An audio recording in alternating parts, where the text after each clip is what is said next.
Meanwhile, President Donald Trump has once again doubled down on his warning of possible higher tariffs on Indian imports. Accompanied by Senator Lindsey Graham, President Trump made the statement aboard Air Force One while drawing attention to the India-US trade relations by praising Indian Prime Minister Narendra Modi. They wanted to make me happy, basically. He wanted to. Modi's a very good man. He's a good guy. He knew I was not happy, and it was important to make me happy. They do trade, and we can raise tariffs on that very quickly, and it would be very bad for them. Remember, these remarks by President Trump came after Senator Graham said that the tariff imposed on India by Trump is the chief reason that New Delhi is now buying substantially less Russian oil. 25% tariff on India for buying Russian oil.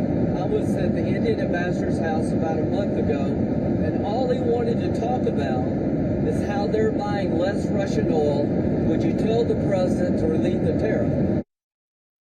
Remember, Donald Trump and Prime Minister Modi held a telephonic conversation in December last year, during which both leaders stressed the importance of maintaining momentum in bilateral trade ties.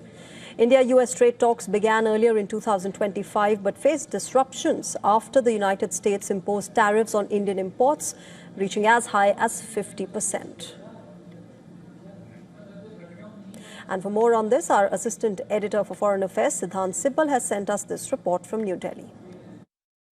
Donald Trump has again raised the issue of tariffs when it comes to India. We know last year he had imposed 50% tariff on India for importing of Russian energy.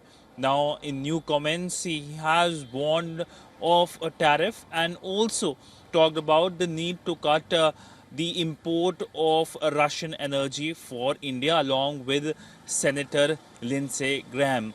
Now, we know that India has continued to import Russian energy and remains unfazed. But increasingly, it is looking that the ties between India and the US, which were frayed after the imposition of tariffs, are expected to remain like this year as well, in the backdrop of these comments. What is being looked forward is if there is forward movement in terms of leaders' engagement, and will the US President Donald Trump travel to India this year for the Quad Summit, which could not materialize last year. With video journalist Piyush Siddhant Sibbal for WION in New Delhi.